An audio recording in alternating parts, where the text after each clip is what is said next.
Hello and welcome to UWO Now. I'm Wendell Ray, your host. UWO Now is the place where we discuss relevant and interesting topics with the students, staff, and faculty at the University of Wisconsin-Oshkosh. To set up today's show, let me just say this. When I was in school, especially elementary school, we would have periodically these fire drills where, the alarm would go off and the teacher would line us up and we'd walk out to the playground and stay there until the building was cleared, and then we'd go back. And then there was also those duck and cover drills that we did early on in my life when there was the threat of some sort of military attack by a foreign government. There are still threats, different threats now, and with active shooters on campuses and at schools, it's really important now to address that. And here to talk to us about that during this first part of today's show is Acting Police Chief at the University of Wisconsin-Oshkosh, Chris Tarmann. And we're also going to talk a little later with a UWO instructor, a faculty member, who came face-to-face with an active shooter in his classroom, that taking place at another school before he got to UWO. We're going to talk to him about his experience. But thanks very much, Chief Tarmann, for coming by and talking to us today. Yeah, thanks for having me here.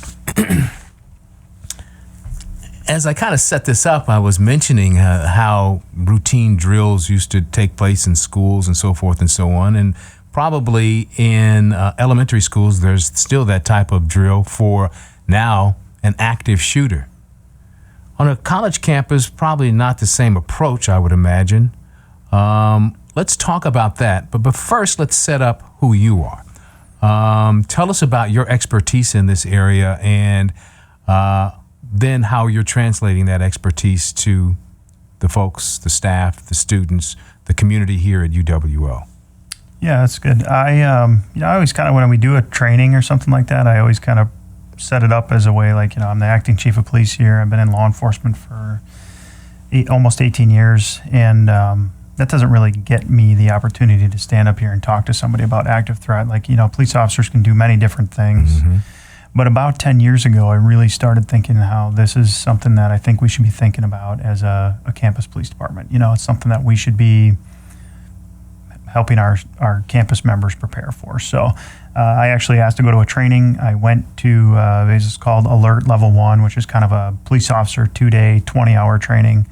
And we, at that training, learn a little bit about team tactics, movement, things we should be thinking about, things that we should look at when we're on scene, how we should react to those situations. The training was just really good.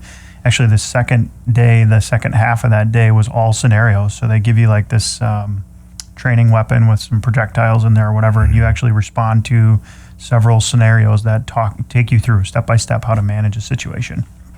And I was like, man, this training is really good. I would like to continue something as it relates to this training. So I put in to go, there was an opportunity maybe a year later to go to an instructor school, and I was approved to go to that. Probably one of the more difficult trainings I've ever gone to, but I started training with the FBI. I've been training for almost 10 years with the FBI in that setting. So I've trained police officers all over the country for how to manage these situations. I also have done like an instructor training in civilian response to these areas. And it's called ALERT, so Advanced Law Enforcement Rapid Response Team. And it's actually based out of Texas State University. And so I flew down there in 2016. There's probably a team of 6 of us from Wisconsin, and I would say that Texas ALERT, that program is probably number 1 in the country, but Wisconsin actually has probably the second or third best training program in the entire country. And I've just had the privilege of being with some of the folks who've made those decisions and kind of designed the things that we teach. Now, you said Wisconsin. Where, what specifically, when you say Wisconsin has the second best? The University of Wisconsin, the state of Wisconsin, who in Wisconsin? Yeah, I think it's a state. Okay. It's really born out of the FBI in Wisconsin, and then there's kind of a cadre of us who work across the state who support that program. Okay. So much so that we actually started a conference here. I think we've done 6 of them now. So we're going in February, it'll be our 7th conference. It's basically the Active Threat Integrated Response Conference, and we bring in law enforcement, EMS, school officials, fire, all the people, so we can talk about how to manage situations like this. And we own it. Like UW Oshkosh Police Department is now the ones who drive the committee who brings that conference in the Midwest. So, nice. So what type of training do you provide? How do you prepare a campus then for an active shooter? As I mentioned when I opened, they're the drills that I went through when I was in school, but I know that's not what happens on a campus. I know you did have a recent training, but tell us about how you prepare a campus for such an event. Yeah, it's tough. In elementary school, you can close and lock the doors. In fact, I would say almost every elementary school in the entire country now, you got to scan to get in or swipe to get in or get permission to get in. A college campus isn't the same. All of our rooms are open. Not our buildings aren't locked. It's a little bit more complicated to manage a circumstance like that. So, we have a bunch of approaches, and I'm probably going to miss a few of them, but just the very basic level is to have some plans in place, right? So I look around in the room here, but most of the rooms on campus that have an educational aspect to them are going to have a little flip chart on the wall, which has active shooter, bomb threat, weather incident. There's just a tab in there for a lot of different circumstances. Since I've been here, we've had probably 4 or 5 iterations of that document, which just hangs on the wall, right? That's not going to solve the problem. It's actually outside the studio. So you have one outside the studio, and usually I talk about this. People, that's not a cool fixture on the wall. You got to kind of take that down and take a look at it. Yeah. Something probably almost 10 years ago, I started working on getting an app for campus. So if you've heard of UWO Mobile, yep. There's almost 19,000 users who have UWO Mobile on their phone. And inside of there is basically just a replica of that same thing. So it's getting the resources right. And then take time to kind of look through those a little bit. Don't wait for the moment. Look through that so you kind of have an idea. It's too late then, right? Yeah. So then there's the next thing, which is really scheduling and doing these informational sessions is what we call them. And usually when I get in the room, I kind of joke a little bit about a Rolodex because now it's not, there's a segment of our community who doesn't even know what a Rolodex is, right? But I talk about a Rolodex, and really a Rolodex is kind of, in my brain, it's a circular device that has A through Z on it, right? And then index cards with addresses or recipes or whatever you have on there. And then I kind of say, envision one of those in your brain. And you got to think about all the things that your Rolodex holds. So sitting on a chair, getting in a car, unlocking a car door, going to the bathroom, drinking something. Your brain just has hundreds of thousands of index cards for everything you do every day. And at this informational session, my job is to plug one of those in there for how to respond to an active threat situation so that it doesn't just spin around in your head and go, oh my gosh, I have no clue where that card is, right? And then you've seen it, like people freeze. So we talk about the concept of the index cards and the Rolodex, and then for the first hour of the training that we typically hold here on campus, we're doing very proactive conversation. So what are our systems? What are our models? What are some data around what we do? In 2021, there were 61 active threat situations in the United States. In 2020, there were 30. In 2019, there were 30. In 2018, there were 20. I might have these years a little mixed up, but in 2022, it went up almost 100%. Wow. And we usually typically start the conversation in 1999, which is when Columbine occurred, which is kind of what we would describe a centennial event that kicked off other events. And if you're looking at a chart of active threat incidents in the United States, it actually climbs pretty immensely over the last 20-some years. And so that's what makes the relevance of the conversation, right? And so when we do the training, we share a little data about the importance. We talk about we look at higher education for a window of about 100 years. There's really good data on mass casualty incident that take place in a higher education facility, and it kind of says that there's about 2.7 incidents per year based on that data over 100 years, and then about 60+% of the people who commit active threat situations share information with other people. And then there's another slide that talks about who does incidents like this across a higher education facility, and it's really about 91% of the people are somehow connected. It's either a current or former student, a current or former employee, or somebody who's indirectly related, like my spouse or a significant other, somebody like that. And so when you couple some of those pieces of information together, we just talk about how you have access to information that's floating around you. How do you see it? What are the signs? Who do you share information with? Here at UW Oshkosh, we have a care team on campus, which meets every week. And it's really a team of the police department, dean of students, provost's office, counseling center, health center, and they're all sitting in a room. And then names come on a list. And care team, like, this is hard, right? When you're talking about active threat, people are like, oh, there's names every week that you have to talk about. But that's not really what the care team is about. Care team is about getting people connected to resources. So let's just say somebody drinks a little too much and their roommate reports that it's annoying. That person can end up on care team, and then the health center might grab that and say, or the counseling center might grab that and say, we should talk to the student.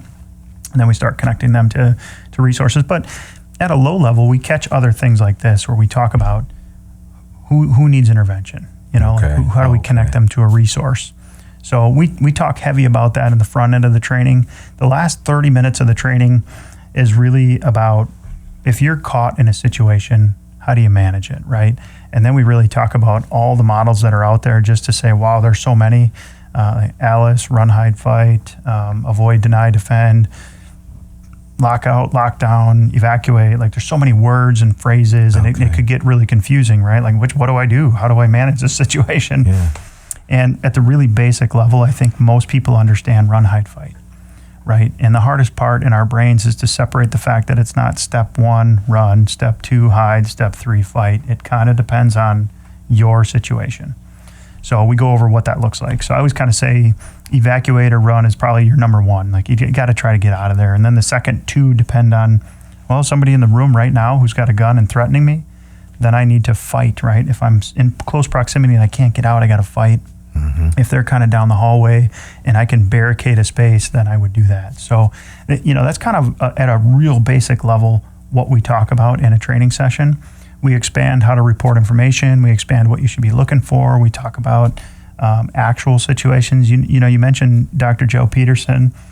He and I have become really good friends. I mean, he was teaching a class at NIU in 2012, and that situation turned into an active threat situation where 5 people in his classroom were killed. He was shot and injured.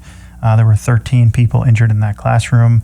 And his ability to be, and then, obviously that's very unfortunate, but for him, he's used this kind of teaching piece in partnership with me to advance what we're trying to accomplish. But that's also kind of healthy for him to kind of go through helping other people. So that's what we do here.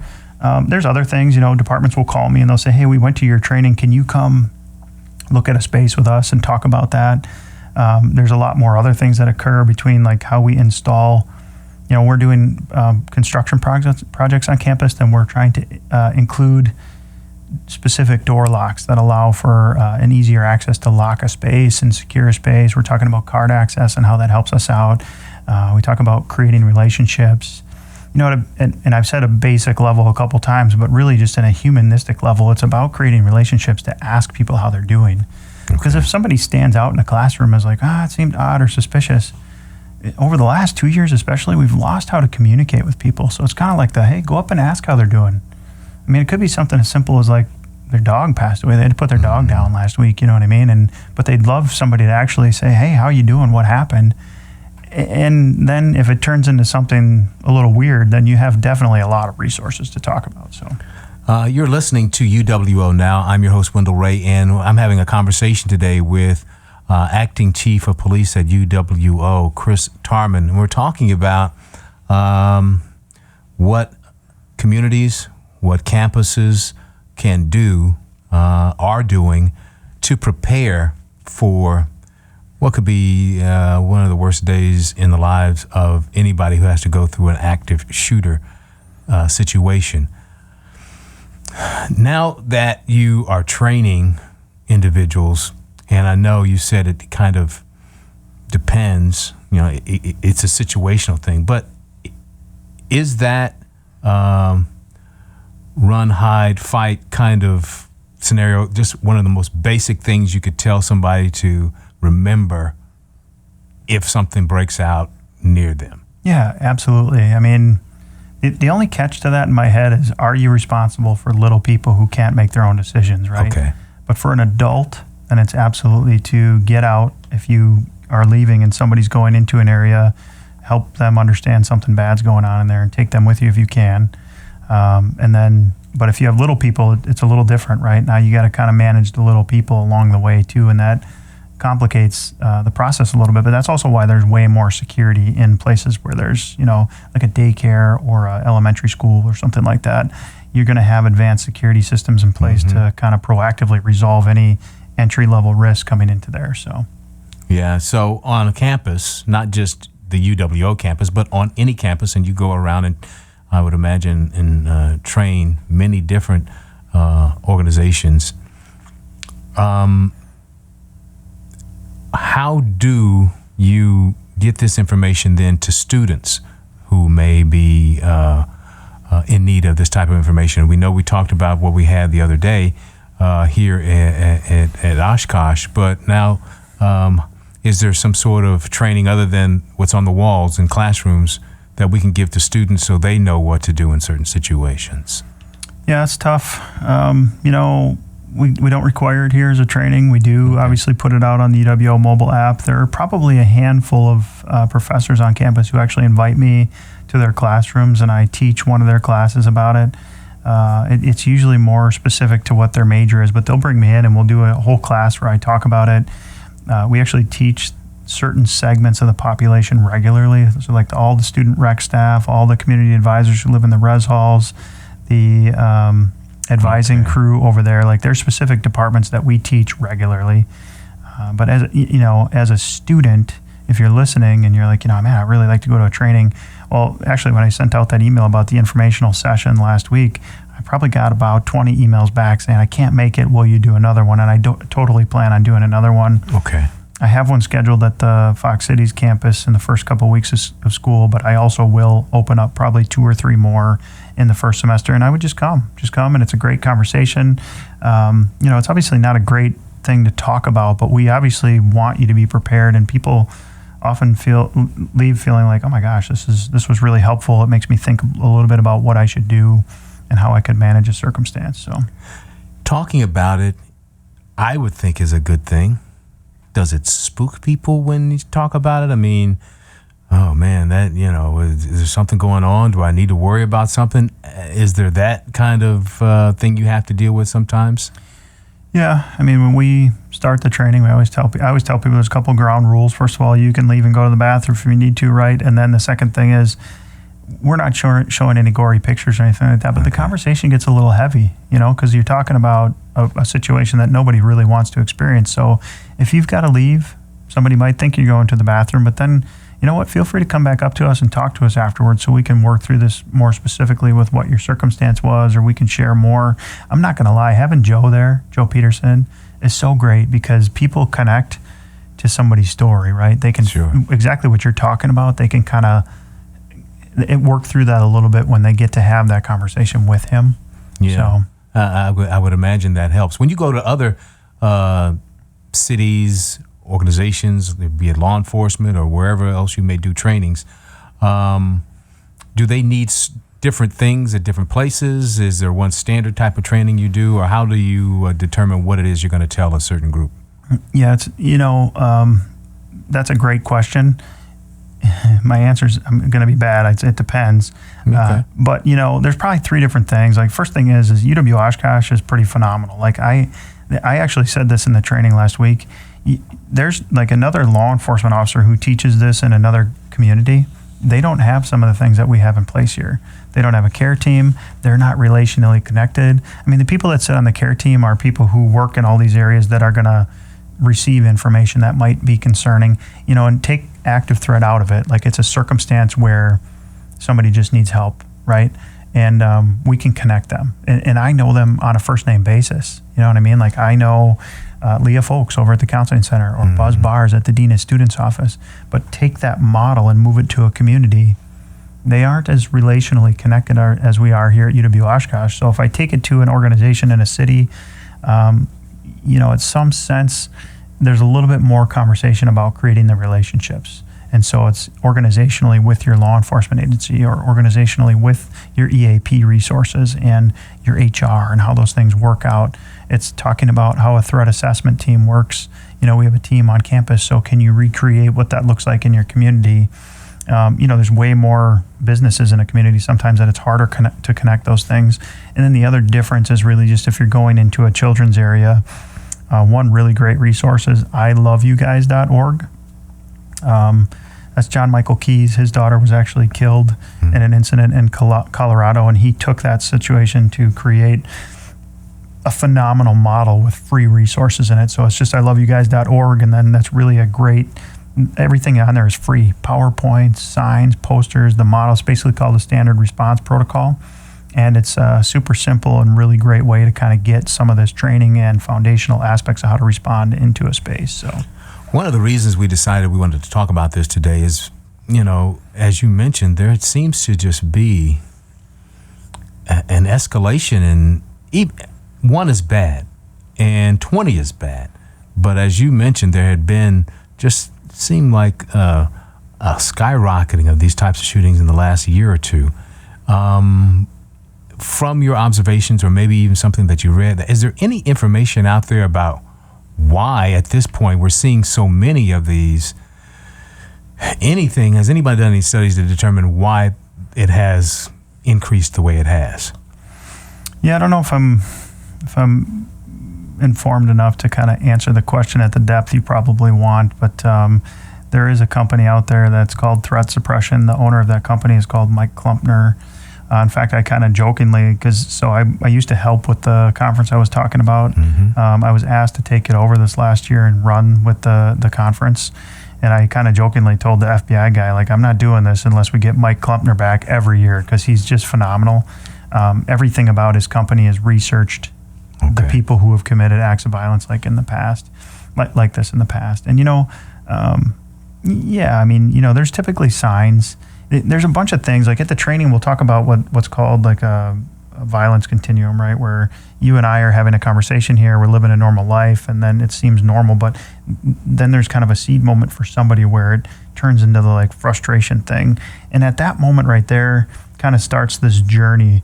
And I'm talking about past incidents. It's like a journey of 3 months or 6 months or 2 months or 2 years of planning to where they actually could hurt people, right? For that whole window of time is what I like to call an intervention window. Okay. People say things or share things or research things that are in view of us. And really it's about when you see those things, who do you tell them to? You know what I mean? Yeah. And I think some of our issue as a society is that we don't want to bother people with what we aren't sure is something we should share.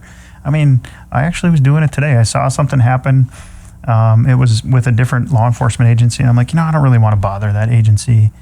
But the truth of the matter is that it doesn't say it on my paycheck, but I should be paid to be bothered. Talk to me. That's absolutely what I'm here for.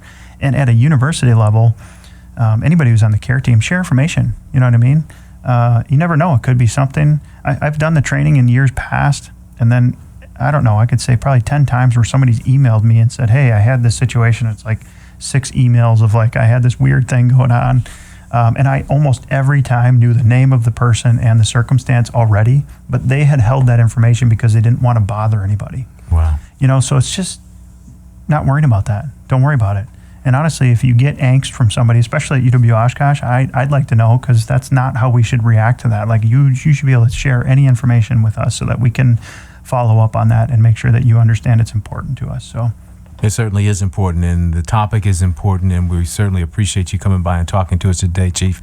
It's been great seeing you, and we're meeting you, and we're lucky to have you on the campus with your level of expertise and what you're trying to do for the campus community. So thanks for coming by and talking to us today. Yeah, thanks for having me. Appreciate it. So you are listening to UWO Now, and today's guest, Chris Tarmann, the acting chief of police at UWO, has been our guest this first half. When we come back, we're going to talk to someone who can give us a first-hand account of what it is like to come face-to-face with an active shooter. He obviously survived, but we'll talk with him when we come back.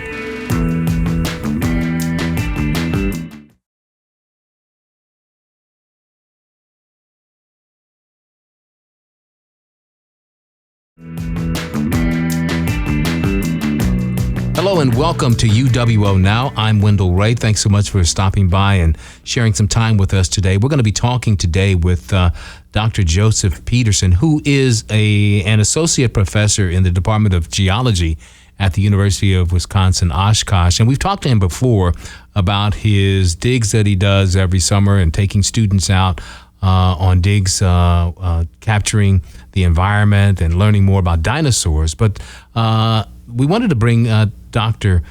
Peterson back today to talk about something else that unfortunately he has some experience with, and that is a mass shooting.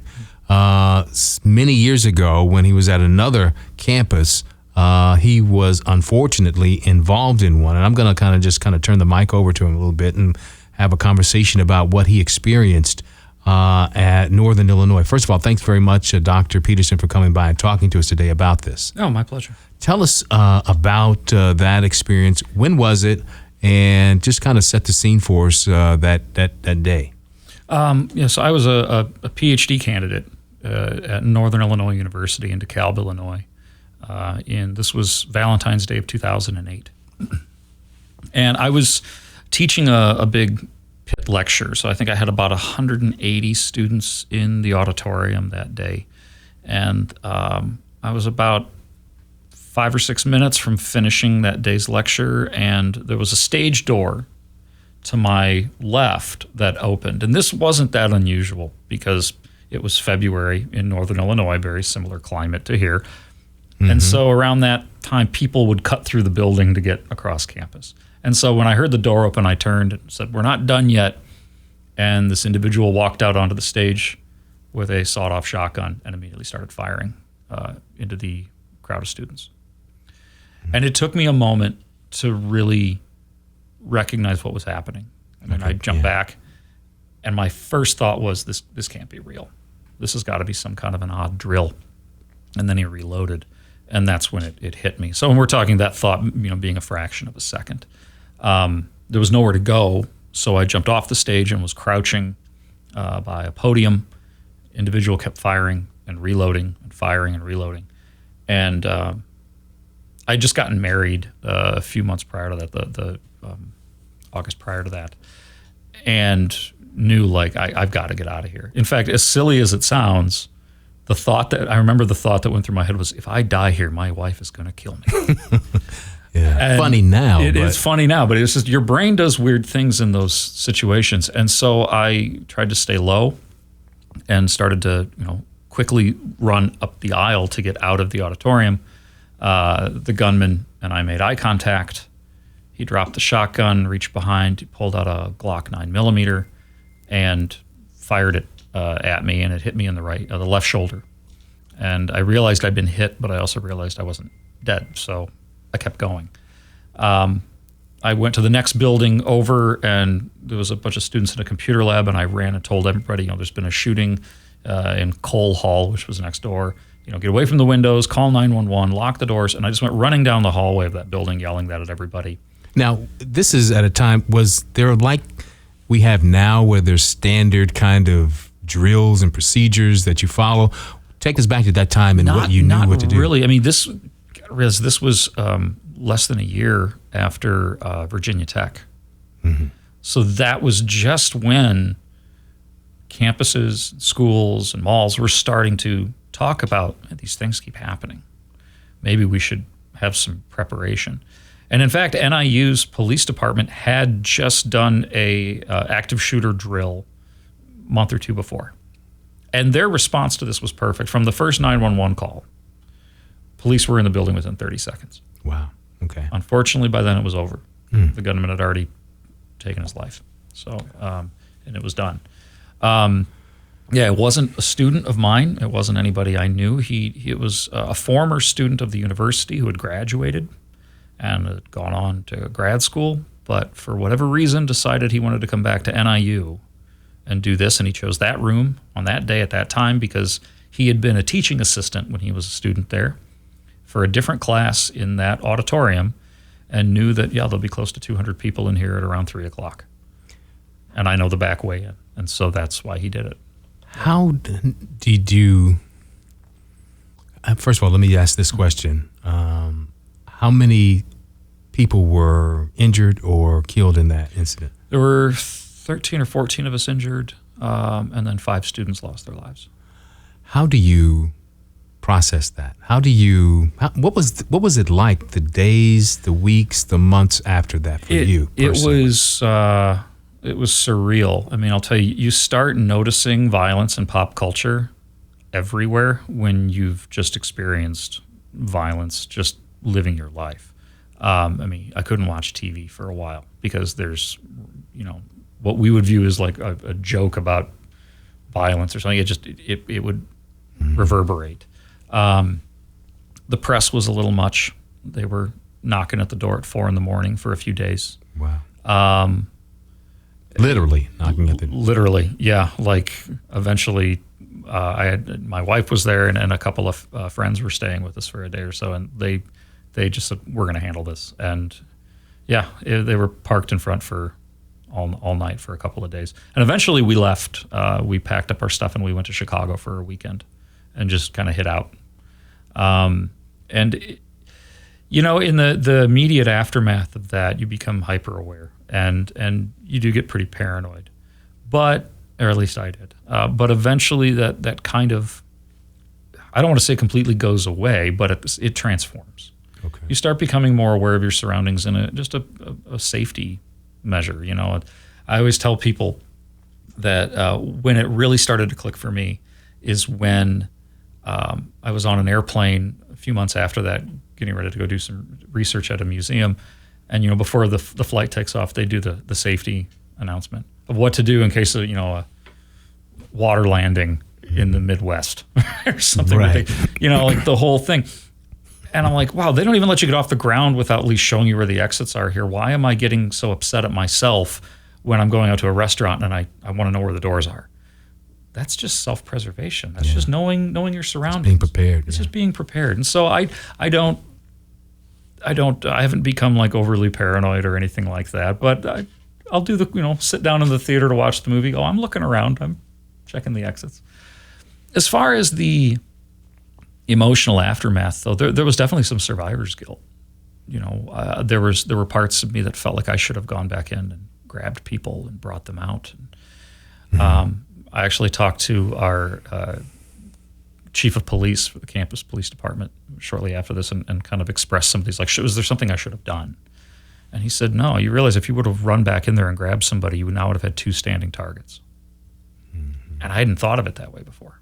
Mm-hmm. And I don't say that to like absolve myself, but it's a fact because everybody was ducking down. If you run back into that room, you could be putting somebody else in jeopeody. Or I can imagine it was chaotic. It was total chaos. It was total chaos for about 5 minutes.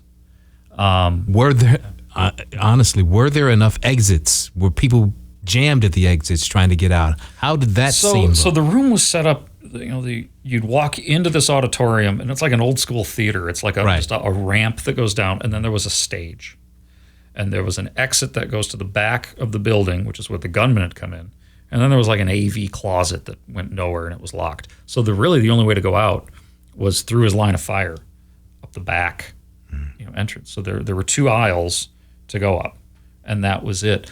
For having 180 people in the room that day, and considering how many rounds he fired, and it's still tragic to me that we lost 5 people. I do have to say it could have been so much worse. It could have been so much worse. So, but that doesn't take anything away of what actually happened. Yeah. Wow. UWO professor of geology, Dr. Joseph E. Peterson, is with us here today, and we're talking not about geology today, but he is actually the survivor of a mass shooting that took place several years ago at Northern Illinois University. He's so kind to come in and share that experience with us because I was living in Chicago at the time. And here's what I don't know what this actually says, but I vaguely remember that. Mm-hmm. How do you vaguely remember a mass shooting at a campus? It was in the same state. I remember it, but there have been so many instances Yeah. since then Yeah.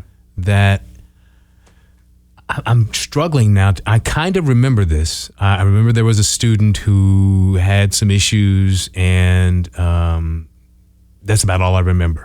And he came back, but Yeah. I don't blame you for having vague memories of it, because we've been so saturated with this. And I'm not blaming the media for oversaturating it. These are events that do deserve attention.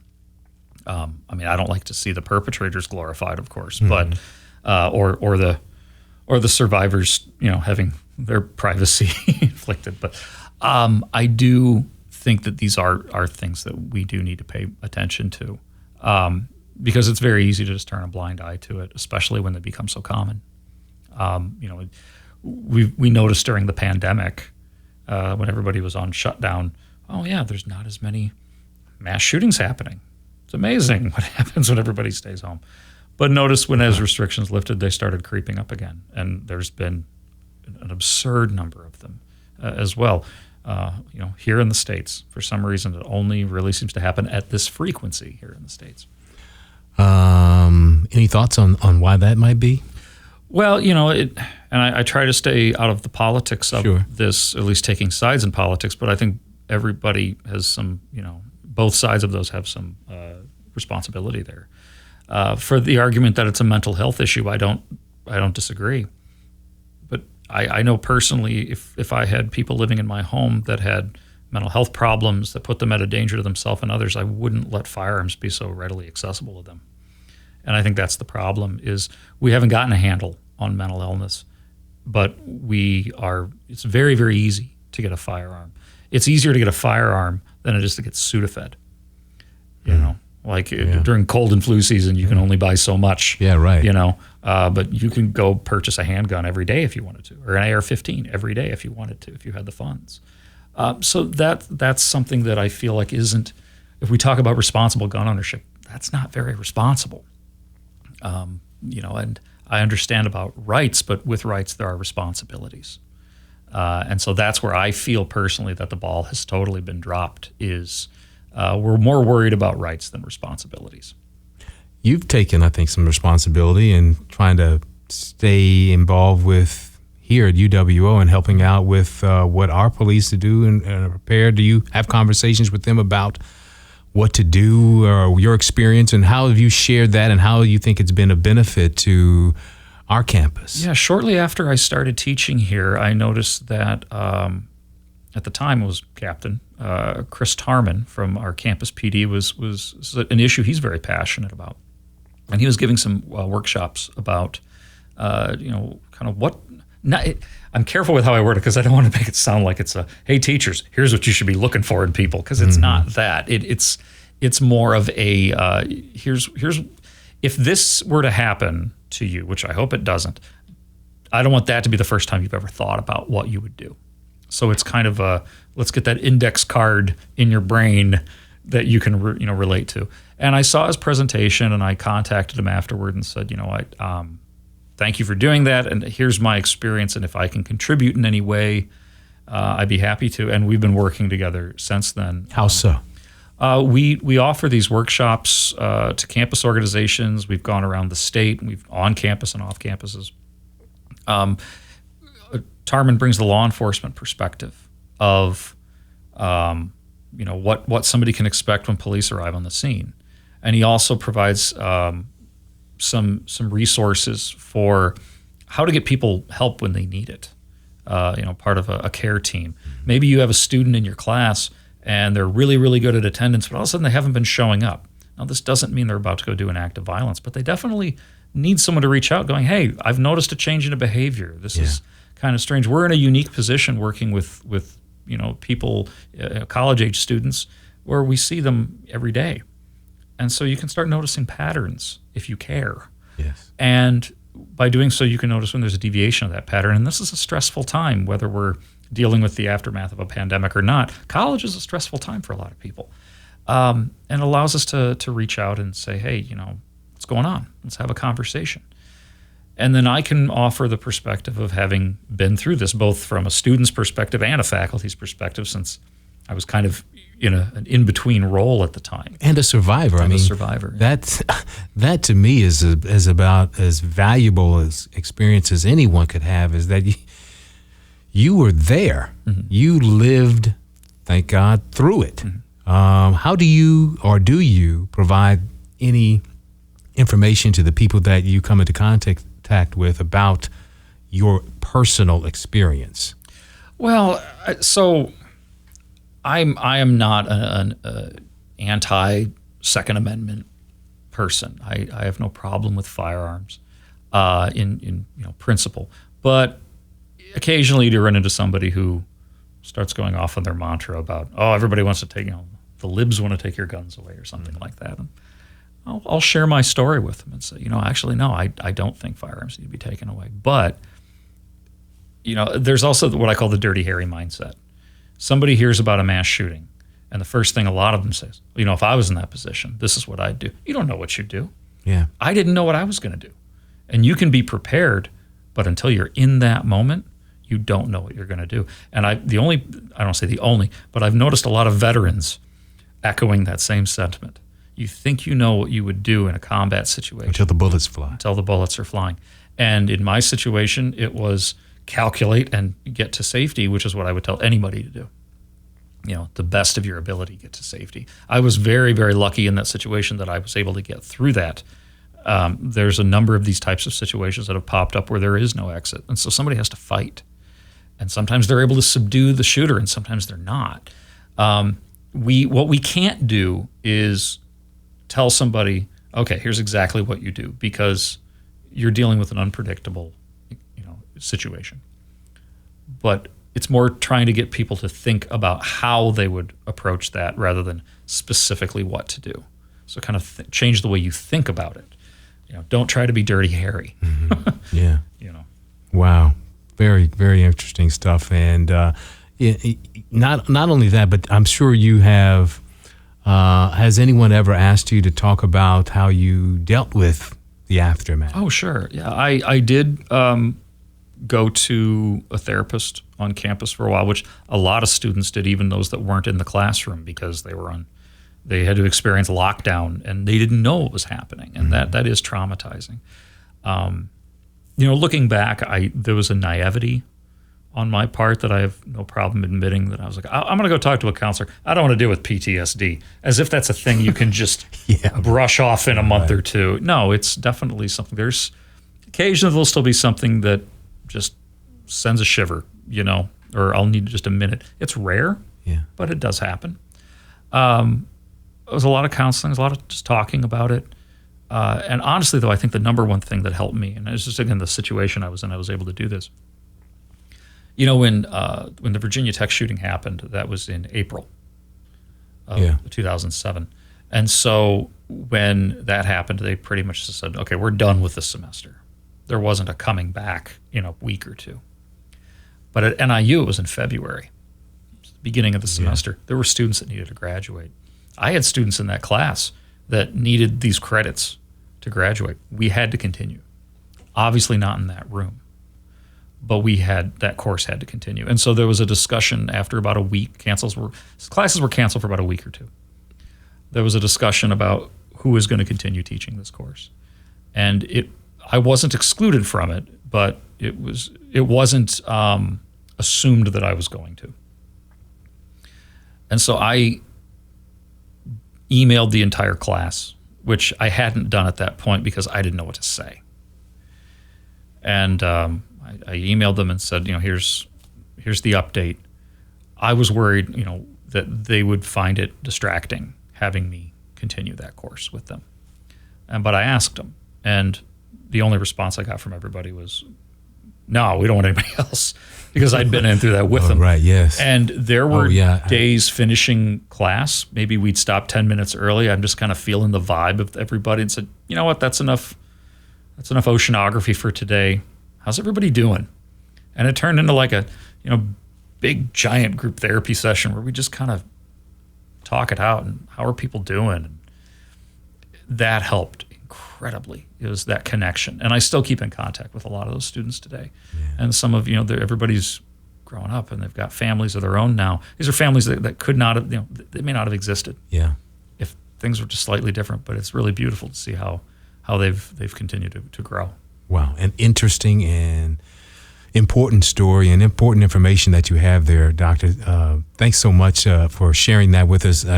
We could talk for hours about it, I'm sure, but I don't want to take any more of your time. I do appreciate you, though, coming by and talking to us today about your experience at Northern Illinois University and also how you're helping here at UWO with our campus and trying to make sure that not only here but in the community, everyone is aware and knows what to do as well. So thanks for that as well. Thank you. It's all the time we're going to have for you this week on UWO Now. Thanks so much for tuning in. Until the next time.